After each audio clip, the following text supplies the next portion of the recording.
dia, queridos.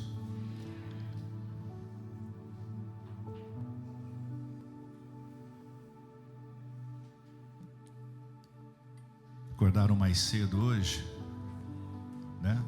1 hora a menos. Dani, eu preciso aqui desse lado aqui.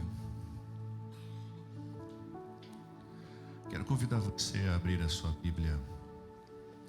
Evangelho de nosso Senhor Jesus Cristo, segundo escreveu Lucas, capítulo 33.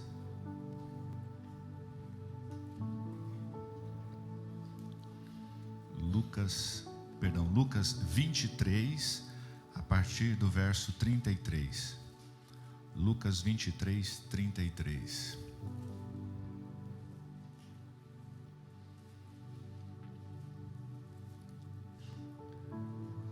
Está precisando de lugar para sentar, queridos? Tem espaço aí do teu lado, se você puder dar um sinalzinho. Precisamos de 2 lugares, 3. Alô, obrigado, Dani. Ok. E quando chegaram ao lugar chamado Caveira, ali o crucificaram, bem como aos malfeitores, um à direita e outro à esquerda. Contudo, Jesus dizia: Pai, perdoa-lhes, porque não sabem o que fazem. Então, repartindo as vestes dele, lançaram sortes. O povo estava ali e a tudo observava.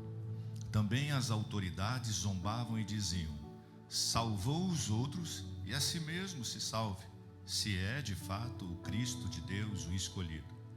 Igualmente os soldados os escarneciam e, aproximando-se, trouxeram vinagre, dizendo: se tu és o rei dos judeus, salva-te a ti mesmo.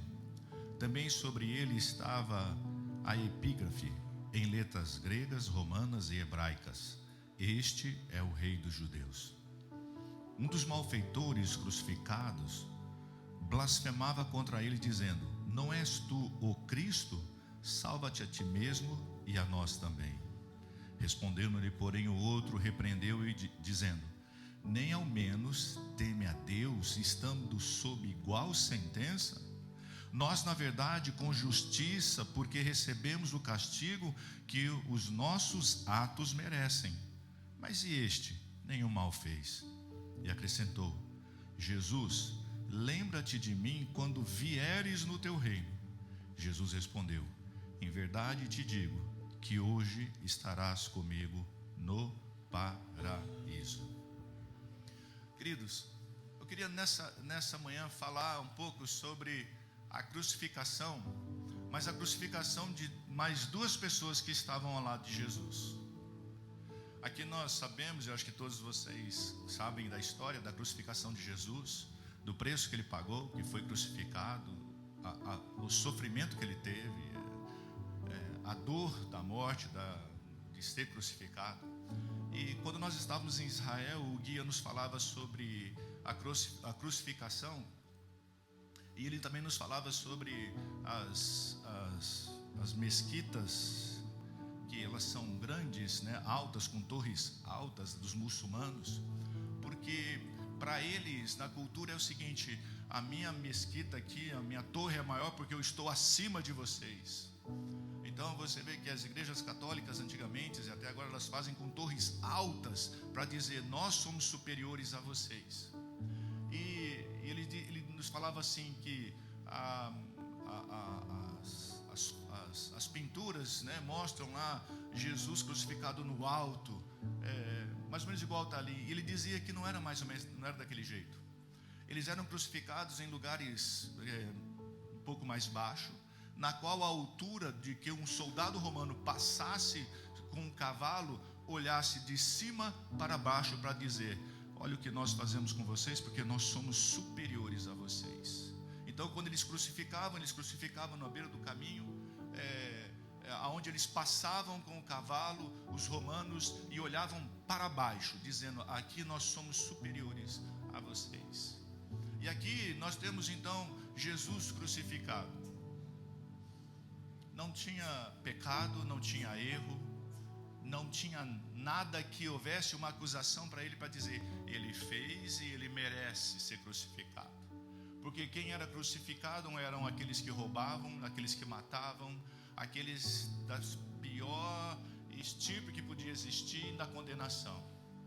E a crucificação, queridos, além da dor da carne, existia a dor da humilhação. Porque eles eram crucificados somente como se fosse hoje, usando a sua parte de baixo, a sua cueca, né? Eles ficavam praticamente nus, e isso era o que?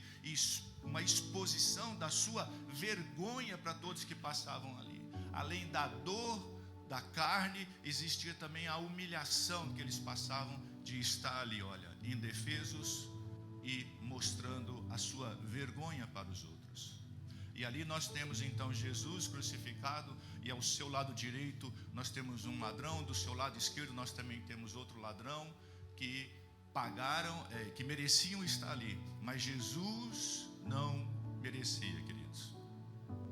Mas aqui no texto nos diz que quando Jesus estava ali crucificado, existia o quê? Existia as autoridades religiosas, existia o povo zombando de Jesus. Zombando, os soldados zombando, a autoridade zombando e o povo zombando dele. Sabe, amados, às vezes eu fico pensando, imaginando na cena, pessoas na qual Jesus curou, pessoas na qual Jesus alimentou, mas quando a multidão se levantou, gritando, lá estava esse povo também gritando e zombando de Jesus. E na placa estava escrito lá, Rei dos Judeus. Uma zombaria total. E naquele momento, sabe, queridos, o julgamento e a morte de Jesus Cristo, elas revelaram tanto a perversidade do coração humano, mas também a graça do coração de Deus. Porque ali o povo mostrava o coração deles, a perversidade de quem eles eram. Vamos, crucifica, mata mesmo, desce daí, ó, você não é o rei, você não é o filho de Deus, salva você, salva os outros também, salva nós também. Mas naquele momento, amados, Jesus, Deus mostra a sua graça para a salvação. Ele mostra que realmente quem ele era, mostra realmente que aquilo que ele pregou, ele estava vivendo. Porque qualquer outro ser humano, queridos, qualquer outra pessoa, naquele momento, não ia querer ministrar uma graça de salvação no seu último momento. No seu último momento. Ali ele mostrou que o que ele pregou, o que ele viveu até o seu último momento, trazendo graça e salvação para aqueles que ainda o zombavam dele. Isso significa amor. Sabe, amados, enquanto os humanos mostram por si mesmo, né, quem eles são, Deus estava dando naquele momento o melhor que ele tinha para nós.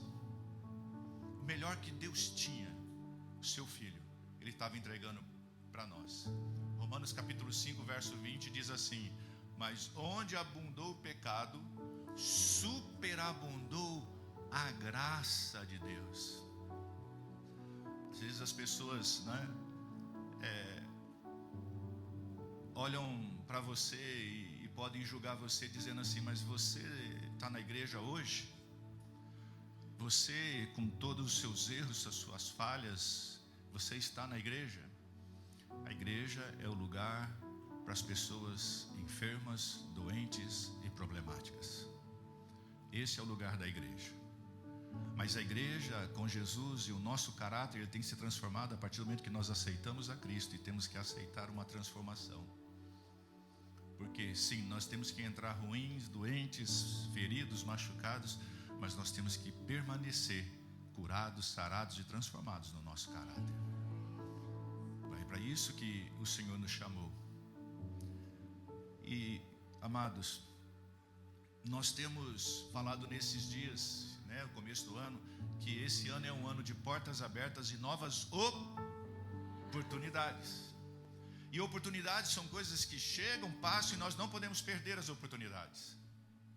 E nesse momento aqui, amados, de Jesus na cruz, estava se cumprindo as profecias do Velho Testamento. E aqueles homens conheciam a palavra, conheciam as profecias, mas mesmo sabendo e conhecendo as profecias, zombavam de Cristo, não aceitando quem ele era. Isaías capítulo 53, verso 12, diz assim: por isso lhe darei a parte de muitos, e com os poderosos repartirá ele o despojo, porquanto derramou a sua alma na morte, e foi contado com os transgressores, mas ele levou sobre si o pecado de muitos, e intercedeu pelos seus transgressores. Aqui nesse momento estava cumprindo a palavra profética, a profecia lá de Isaías, ele lá crucificado, sofrendo, mas mesmo assim intercedendo por aqueles que estavam zombando dele. E esses homens sabiam, mas mesmo assim zombaram dele. E eu quero falar um pouco sobre a oportunidade. Vem comigo, junto comigo nessa cruz. No centro nós temos Jesus, e dos dois lados nós temos dois ladrões. Os dois crucificados ao lado de Jesus, tendo a mesma sentença. E qual que era a sentença desses três? Qual que era a sentença? Morte. Os três tinham as mesmas sentenças, mas no centro nós temos um Deus, um rei, sendo zombado, e ao seu lado direito e ao seu lado esquerdo nós temos dois ladrões.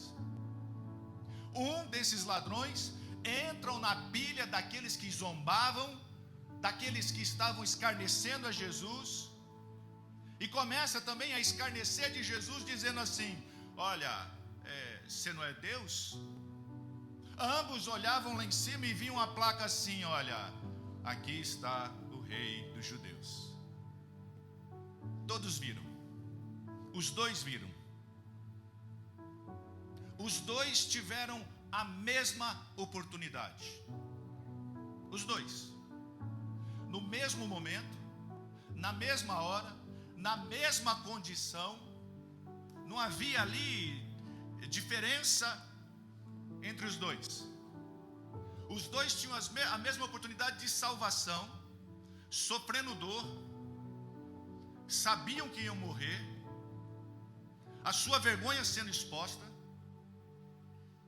e naquele momento de dor, olha a multidão, e a multidão zombando. Ele, o que ele fez? Ele entra na mesma pilha da multidão e começa: você não é Deus? Desce daí.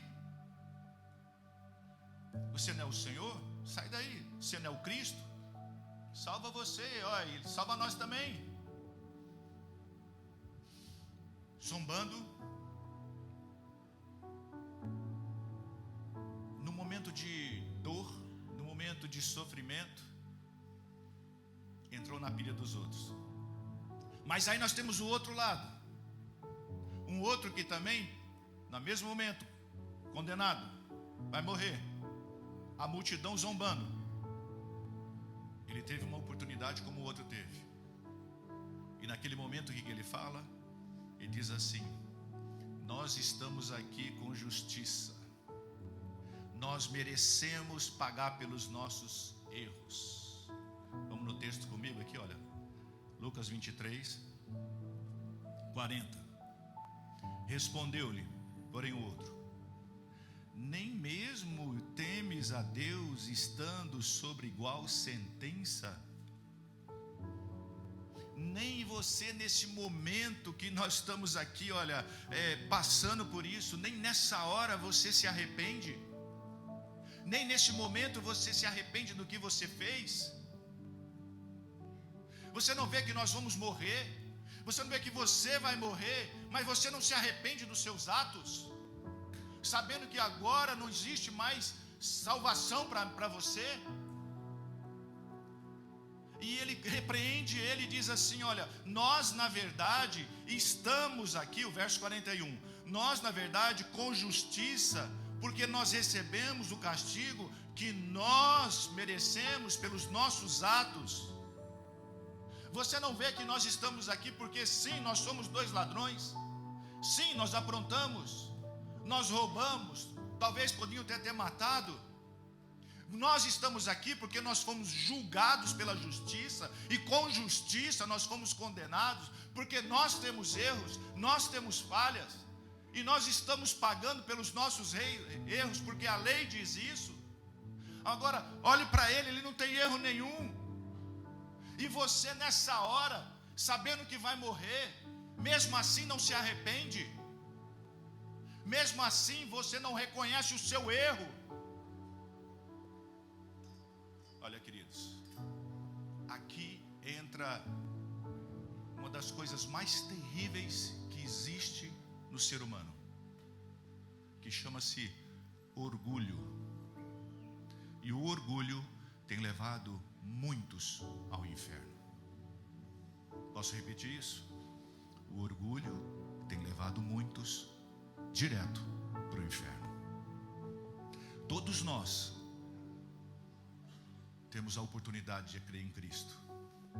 Todos nós, um dia, ouvimos a palavra de Deus. Você pode chegar para qualquer pessoa aí para fora e ele vai falar assim: eu já ouvi falar de Jesus. Alguém já falou de Jesus para mim. Não, mas eu tenho que aproveitar minha vida. Eu preciso aproveitar minha vida. O orgulho está levando muitos ao inferno. E aqui, queridos, demonstra muito o coração do homem. O que é um ser humano com defeito de caráter e orgulho no coração? Mesmo na hora da morte, mesmo no momento que estava ali com a sua sentença de morte, ele não quebrou o seu orgulho. Infelizmente, hoje, muitos são orgulhosos e não conseguem dizer uma coisa simples: eu errei, me perdoa. Eu errei, foi minha falta. Aquele homem naquele momento, que eles teve as mesmas oportunidades, um com o outro. E um disse assim: olha, desce daí, ô bonitão. E o outro defende Jesus, reconhece o seu erro, reconhece o erro do outro e diz assim: olha, eu estou aqui porque eu errei, eu mereço estar aqui, não vou colocar desculpas, eu não vou inventar desculpas para os meus erros, eu estou aqui porque eu mereço. E você, está vendo que nesse momento da sua morte você não pode declarar que Jesus Cristo é o Senhor? E muitos de nós, queridos, por causa do nosso orgulho, da nossa vaidade, nós impedimos um mover sobrenatural de Deus dentro de nós. A igreja está entendendo isso? Olha o que a palavra de Deus diz sobre orgulho. Provérbios capítulo 16, verso 18. Provérbios 16, 18 diz assim: a soberba precede a ruína, e a altivez do espírito precede a queda. Da onde vem isso? Do orgulho. Tiago capítulo 4, verso 6. Mas se ele nos concede graça maior, por isso diz as Escrituras: Deus se opõe aos orgulhosos, mas concede graça aos humildes. Orgulho, queridos, é algo que tem que morrer na vida de um cristão. Orgulho é algo que não pode existir na nossa vida. Orgulho e soberba tem levado muitos ao inferno, porque não tem humildade. Mateus capítulo 16, verso 24, por favor.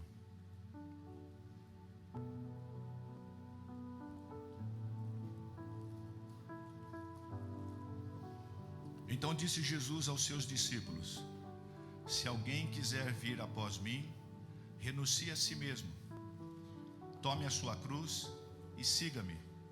Porque aquele que quiser salvar a sua vida, perdê-la-á. E quem perder a sua vida por amor de mim, achá-la-á. Pois que aproveita o homem ganhar o mundo inteiro, se perder a sua alma? Ou dará o homem, o que dará o homem em recompensa da sua alma? O que é carregar a cruz, queridos? Tomar a sua cruz. Infelizmente hoje nós temos esquecido que existe uma cruz para ser carregada. Infelizmente eu coloco nós cristãos, esquecemos que existe uma cruz para ser carregada. A cruz, toda vez que você olhar para a cruz, você tem que lembrar primeiro de humilhação, dor, morte. Humilhação é deixar de lado o seu orgulho. Dor, porque eu preciso renunciar a muitas coisas para aceitar o que Deus tem para a minha vida. Porque Jesus disse o seguinte: Senhor, não seja feita a minha vontade, mas não seja feita a minha vontade, mas Vocês lembram o texto bíblico? Então fala assim: sua.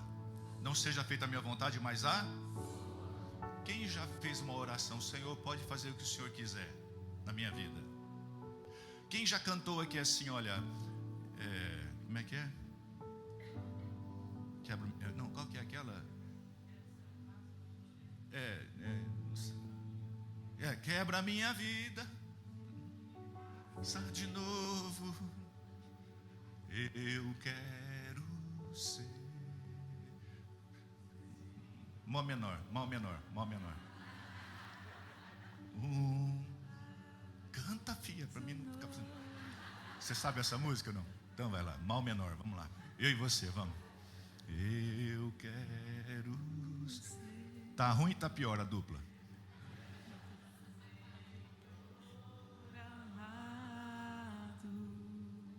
Você precisa do dublar. Como um vaso nas mãos. Olha como é que você canta. O oleiro quebra minha vida e me faça de novo. Olha o que você está cantando. Eu quero ser. Olha o que você está cantando. Eu quero ser um vaso novo. Aí nós chega escutando a minha voz e a dela, você chega, chora de emoção. Só que você não presta atenção no que você está cantando. E quando nós chegamos diante de Deus, nós falamos assim: Senhor, faça em mim aquilo que tem que ser feito da tua vontade. Jesus, ele orou dessa mesma maneira: Senhor, se for possível, afasta de mim esse cálice, mas que não venha a ser feito da minha maneira, da minha vontade, mas a sua. E aí quando nós falamos isso, queridos, o resultado dessa oração para Jesus foi o quê? Foi o quê, queridos? A cruz. E aí, só que nós fazemos a nossa oração e nós falamos assim: não, mas tudo bem, mas a cruz é pesada demais para mim. A cruz significa que eu tenho que morrer para as minhas vontades e deixar a vontade de Cristo ser soberana na minha vida. Que não venha a ser feita mais a minha vontade, mas a sua. A cruz significa humilhação, significa dor. Significa, queridos, passar uma vergonha, ser exposto. Mas é necessário que eu pegue a minha cruz, tome a minha cruz e venha seguir a Jesus Cristo. Porque se eu não tomar a minha cruz, eu não vou conseguir chegar a Cristo. Porque se for para fazer a minha vontade, por que eu tenho que ter um Senhor sobre a minha vida? Ter um Senhor sobre a minha vida, queridos, é dizer: olha, eu sou servo do Senhor e Ele é soberano e vai ser feita a vontade dEle na minha vida, não a minha vontade. Porque se eu tenho um Senhor sobre a minha vida, eu tenho que obedecer e respeitar e entender o que Ele tem para mim e obedecer aquela vontade que Ele está me orientando. Não sou mais eu quem vive, mas Cristo vive em mim. Porque é muito fácil e muito bonito colocar um crucifixo no pescoço. Mas será que eu vou aceitar carregar, na realidade, não no pescoço, mas no meu coração, a Cristo? Pegar essa cruz, que é pesada, que tem dor, que vai deixar marcas, e seguir a esse homem, a esse mestre? Ou eu posso começar a zombar e falar assim: não, é pesado demais para mim, eu não quero isso. Eu vou entrar da mesma maneira que a multidão está aí fora falando de Cristo, zombando de Cristo. Assim como nesse momento que aqui estavam esses homens zombando, autoridades religiosas, o povo zombando de Jesus, virou um espetáculo naquele dia. Um espetáculo daquele que pregou o bem, daquele que multiplicou alimentos, daquele que deu vista aos cegos, daquele que fez aleijado andar, daquele que fez mortos ressuscitar, aquele que pregou boas novas, aquele que anunciou um reino sendo crucificado. E o povo zombando. Qual a decisão que nós tomamos hoje? Estar na cruz, carregar a nossa cruz, ou começarmos a zombar, falando, não, a cruz é demais para mim. Eu não quero essa cruz para mim.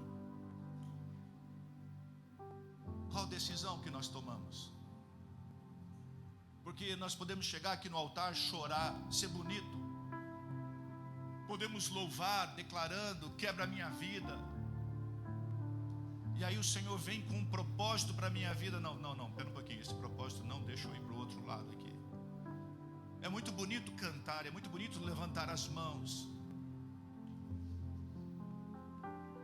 Olha, até aqui tudo bem, mas não pisa no meu calo não, tá?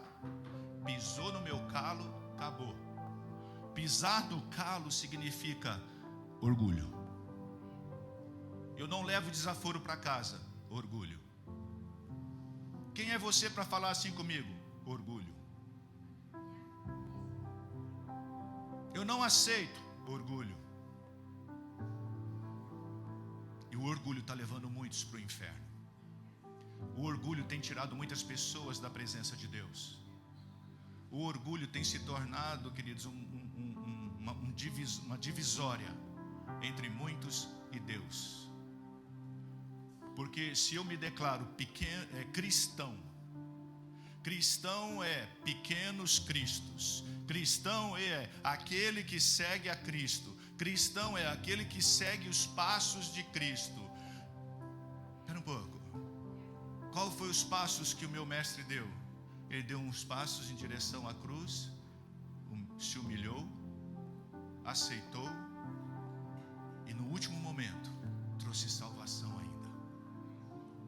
Não, ninguém pisa no meu calo, não levo desaforo para casa. Então você não é um cristão. Então você não serve para seguir a Cristo. Porque seguir a Cristo é em direção à cruz, é pegar a minha cruz, deixar de lado toda a minha soberba, todo o meu achismo. Ele sendo Deus, Rei, poderia muito bem naquele momento falar assim: Deus, papai, faz o seguinte, taca fogo nesse mundo, vamos construir um outro, porque...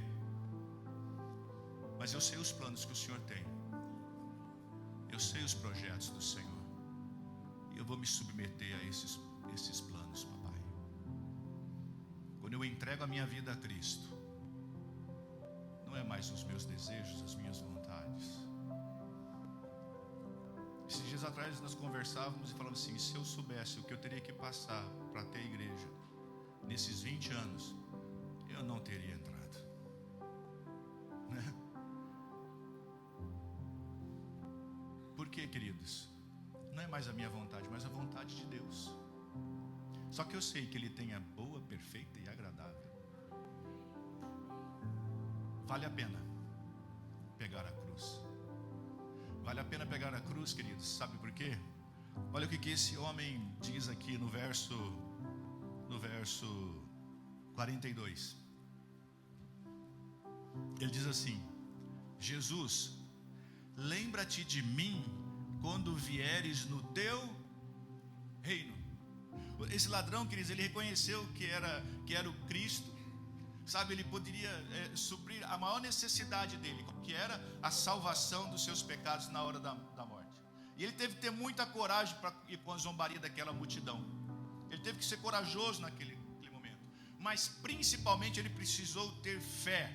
Fé para crer, sabe, queridos, que existia um rei que estava ali, à beira da morte na cruz, a mesma sentença que ele, e ele teve que ter fé naquele homem que estava lá, rei dos judeus. Ele vai morrer. Ele precisou ter fé de crer que aquele homem que estava na mesma sentença que ele, iria trazer para ele o quê? Vida. Mas ele, queridos, naquele momento ele fala assim: olha, Senhor, lembra de mim quando o Senhor vier o seu reino. Sabe o que o apóstolo Paulo fala sobre cruz? 1 Coríntios capítulo 1, verso 18 diz assim: olha, porque a palavra da cruz é loucura para os que perecem, mas para nós que somos salvos é poder de Deus. Para os outros ali fora, uma pregação dessa dizendo: espera aí, eu tenho que largar tudo e me crucificar? Vocês são doidos. Vai lá e escuta esse pastor doido, é lavagem cerebral, passou a crente e virou doido. É o que eles falam aí fora. Mas para nós é poder de Deus. Esse homem olhando para a cruz e vendo que o rei estava crucificado, ele precisou ter fé, mais fé do que nós, queridos, porque ele estava morrendo na mesma sentença que ele. E ele diz assim: Senhor, lembra quando o Senhor vier no seu reino. Venha, Senhor, quando o Senhor estiver vindo, Senhor. Aí Jesus diz para ele algo maravilhoso. Ele diz assim: em verdade te digo, que hoje estará comigo no paraíso. Hoje você vai estar comigo. Não é quando eu vier você vai voltar comigo, mas hoje você vai estar comigo no paraíso. A graça naquele momento, a graça salvadora naquele momento, no momento de morte, Deus veio com perdão, com graça e disse assim: olha, hoje mesmo você vai estar no céu comigo, você vai estar no paraíso comigo. Igreja. Pastor Marcelo Franco cantava aqui assim: hoje, que de repente hoje esse louvor venha a ser o seu último fôlego de vida. É um peso, porque já pensou se hoje for o último dia da sua vida? O último dia da minha vida? E você ou eu tivemos a oportunidade de estar do lado de Jesus, podendo dizer assim: Senhor, lembra-te de mim. Ou dizer assim: não, ainda não. Não, ainda não. Eu tenho muito a se fazer, eu tenho muito a conquistar. Eu não quero pegar a minha cruz. Aquele homem, queridos, ele não merecia, ele não fez nada para merecer. Não fez nada. Mas a graça de Deus que estava ali trouxe salvação para aquele homem. Ele não merecia, ele não fez nada até aquele momento. A condenação que existia para aquele homem era de morte. Mas vem a graça de quem? De Jesus, na qual ele diz assim: Senhor, lembra-te de mim. Hoje mesmo eu te digo que você vai estar comigo no paraíso. Esse homem não perdeu a última oportunidade, queridos, no último fôlego da sua vida, apesar da situação dele, no último momento, ele não perdeu a oportunidade da vida dele. As oportunidades passam. Qual é a sua decisão hoje? Pegar a cruz e seguir a Cristo? Aproveitar a oportunidade que está sendo dada a você? Ou, você não é Cristo? Desce daí mesmo? Salva você mesmo? Se Deus existe, por que já escutaram essas frases? Se Deus existe, por que existe guerra? Se Deus existe, por que existe doença? Se Deus existe, por que permitiu? Queridos, a chuva cai para bons e para maus. O sol nasce todo dia para os bons e para os maus. A planta, ela nasce com água, sol, lua. A partir do momento que você nasceu, abriu os olhinhos bonitos, você já está sujeito a tudo nessa vida. Existe um destino para nós. Vou colocar 2 destinos. O primeiro destino é o céu. Subir para o céu desse jeito, já pensou? ao infinito e céu. Ou então, bum, e aquela risadona. Bem-vindo ao inferno. Dois destinos. Que todos nós possamos, para o céu eu vou. Tem uma outra boa. Como é que é? Para Canaã. Os antigos aí, como é que é? Não, mas não pode ser caminhando, tem que ser voando, né? Meu sonho é voar, queridos. Quando eu era criança eu sonhava que eu estava voando. Coisa mais gostosa. E meu sonho é ser arrebatado e ir para o céu voando. Olhando lá de cima assim. Tchau. Vai. Hã? Pro céu. Para Canaã. Como é que é? Vai. Tá ruim, Tamar. Vamos lá. Tá ruim, tá pior. Vamos lá. Você não conhece? Esse negócio é worship, né? Como é que é a igreja? Os mais antigos aí.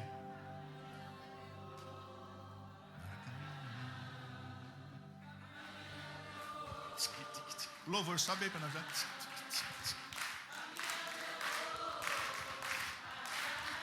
Oh!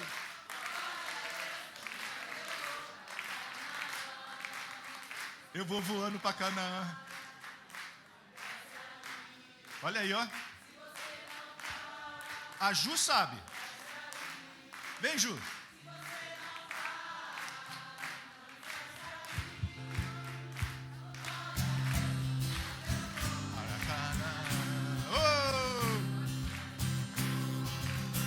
Só os crentes que sabem, só os antigão. A Ju sabe.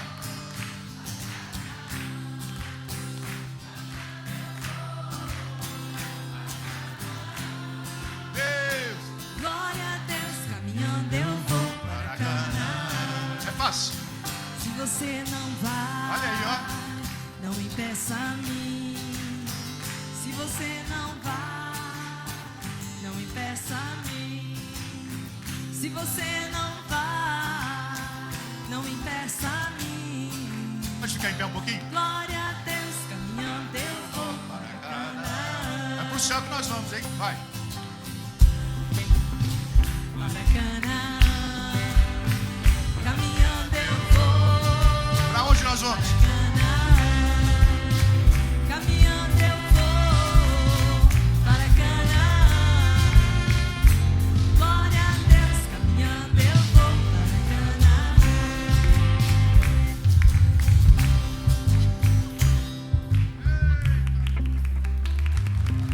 É corinho, pastor, é curtinho. Só isso? Ela é corinho, ela é curtinha. Só isso? É um corinho, é só curtinho. corinho, Se fosse um corão, Sabe qual vai ser a maior alegria de um pastor, queridos, no céu?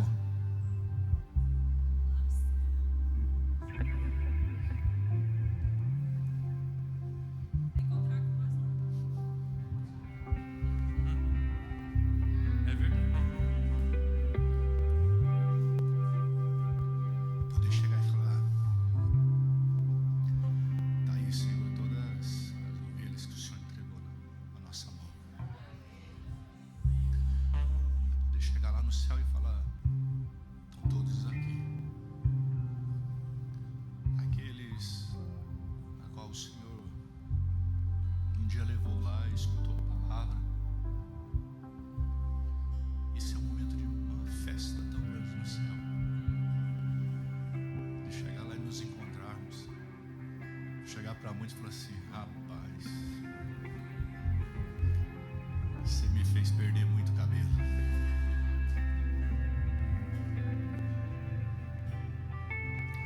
Mas valeu a pena você estar aqui.